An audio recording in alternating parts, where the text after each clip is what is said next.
Welcome to So Much Fun. I'm Colleen Murphy and I teach sewing. Whenever a student comes to me with a sewing machine and asks for help in learning how to use it, many times will tell me they have so many issues with their machine, and when in truth they should not, because it's not the machine, it's how they approach their sewing with the machine. So today I thought I would demonstrate what I recommend for sewing that seam. It's all the issues that can happen, usually happen at the very beginning.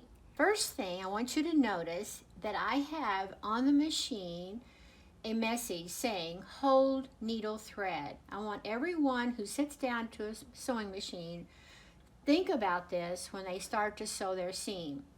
So I'm going to place the fabric that's pinned together under the foot, and the front edge should pass where the needle is. So many people think that they should align the front edge of their fabric with the needle so that they have a stitch right on the edge. It's not a good idea to begin that way. Instead, you want to slide the fabric past the needle and then reach around, lower the foot, then whether you use your flywheel to turn or you have a button to put the needle in the fabric, either way is fine, but it's positioning the fabric, lowering the foot, and having the needle in the fabric.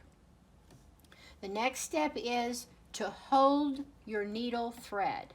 All right, you just take the thread, you don't have to pull it, you're just holding it. And all of these things are to help reduce the slack that's in the thread so that the thread doesn't knot up under the fabric. So I'm going to hold that thread, and you only have to take one stitch. That's all that's required. Just take one stitch while holding the thread. All right, now it's not necessary to hold it any longer. At this point, we're going to reverse because we do have to have stitches all the way to the edge.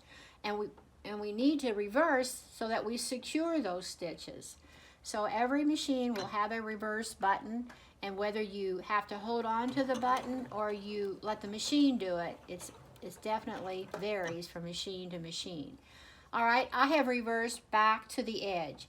Now I can come forward and not have to think about the fact that my thread is going to be all knotted up underneath. Very smooth and no issues, but I will say, I know this is about how you start a seam, but once you cut that thread, which we're going to say we're finished with our seam, so we're going to cut it. If you have a button to cut your thread, the first thing you're going to do when you finish is to take that thread and pull out about 6 inches.